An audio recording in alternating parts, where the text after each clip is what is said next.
बिस्मिल्लाहिर्रहमानिर्रहीम। मैं हूं सरदार टिप खान और आप देखें हैं GNT। मेरे साथ मौजूद है पार्लिमानी लीडर सेनेटर अली ज़फ़र साहब मौजूद हैं। सर बहुत शुक्रिया अपना कीमती वक्त देने का। सर ये बताइएगा कि क्या हालचाल है सेनेट में? अपोजिशन लीडर की बड़ी जो है बाज़रश हो रही है, अभी तक कोई अपोजिशन लीडर नहीं आया। पेशावर हाई कोर्ट ने भी रोका हुआ मामले को, तो कब तक अपोजिशन लीडर सेनेट में आ जाएगा, क्या कहेंगे? जी देखें, हमारी कोशिश तो ये है कि जो जिस तरह हटाया गया है अदालती कार्रवाई के ज़रिए leader of the opposition PTI को, वो उसी तरह अदालत के ज़रिए ही वापस आएँ और आके तो अपना ओहदा संभालें।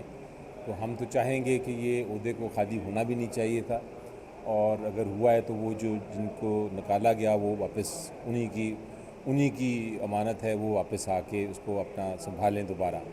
लेकिन उसके साथ साथ हमें पता है, मालूम है कि कोशिश क्या कर रहे हैं। कोशिश ये कर रहे हैं कि किसी तरह जो अपोजिशन की आवाज़ है वो उसको ख़त्म कर दें, उसको बंद कर दें। तो मैंने अपनी स्पीच में भी ये बड़ा वाज़े तौर पे कहा था कि, और मैंने वादा किया था कि चाहे लोगों के दिलों में हो, चाहे सड़कों पे हो, चाहे सेनेट में हो, अपोजिशन ख़त्म नहीं होगी। हम अपनी आवाज़ उठाते रहेंगे, हम अपनी तनकीद करते रहेंगे, हम मुखालफत करते रहेंगे जब तक कि हुकूमत दुरुस्त रास्ते पे नहीं आती। सर आज पार्लिमानी पार्टी की मीटिंग भी हुई, आप उसको चेयर कर रहे थे, तो मीटिंग में क्या फैसला हुआ? इमरान खान साहब ने कहा है कि ज़िम्मी इलेक्शन में हमने हिस्सा नहीं लेना, हमने बाइकआउट करना। 2 बार उन्होंने ट्वीट में भी ये बात दोहराई है। तो अब आप लोग क्या उनको तजवीज़ पेश करें? क्या PTI ज़िम्मी इलेक्शन में हिस्सा नहीं ले रही? देखें, मेरी नज़र में दो राय हैं।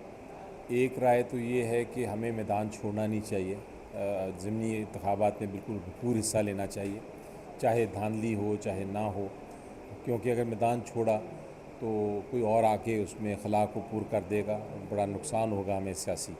दूसरी तरफ ये राय है कि फ़ायदा क्या है इस किस्म के इलेक्शन में लड़ना जहां आपको पता है कि आपने हारना है।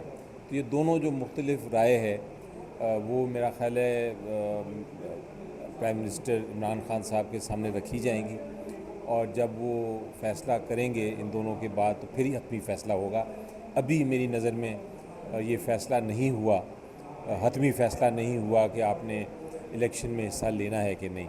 जब ये सारी उनके सामने बहस रखी जाएगी, प्रोज़ एंड कॉन्स रखे जाएंगे, एडवांटेजेस डिसएडवांटेजेस रखे जाएंगे, तो फाइनल वो फ़ैसला करेंगे, फिर हतमी फ़ैसला होगा। सर कल तकमे वगैरह तकसीम किए गए, नवाद दिए गए, एजाज़ात दिए गए। उमर फ़ारूक साहब जो कि इमरान साहब के तोशाखाना गवाह बने, मुक़ादम गवाह बने, उनको भी दूसरी बार अवार्ड दिया गया।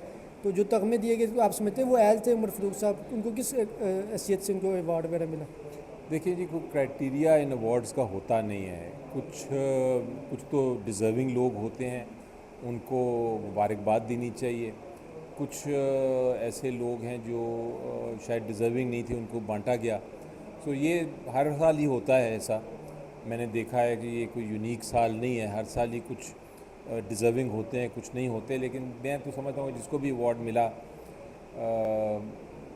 अल्लाह ताला जज करेगा कि अवार्ड दुरुस्त मिला या नहीं मिला, बट वो मुबारक के मुस्तहक हैं।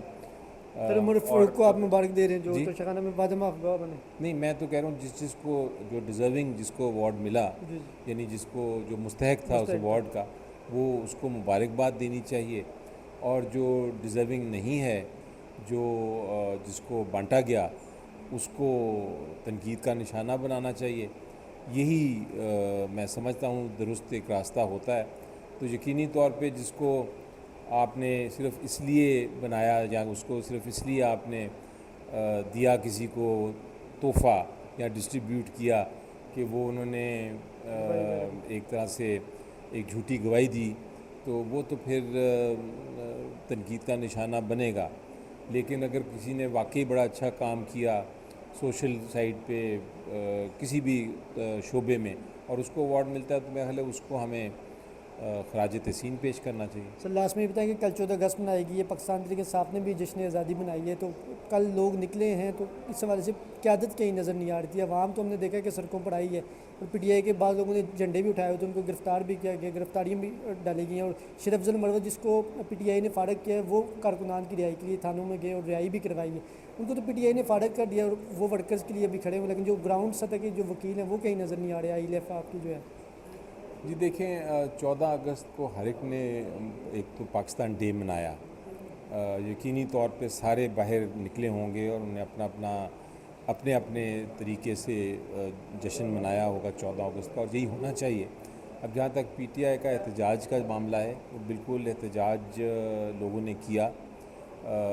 वो एहतजाज इस तरह किया कि शामिल हो के इस जश्न में, और मेरा ख़्याल है जहाँ आपने वीडियोस देखी होंगी कि जहाँ कुछ लोगों ने शायद पीटीआई के झंडे भी साथ उठाए, उनके ऊपर तशद्दुद भी हुआ, उनको गिरफ़्तार भी किया गया, जो कि ज़्यादती है। सिंध में ये नहीं हुआ, सिंध में बड़ी रैलीज़ निकली, पंजाब में ये हुआ।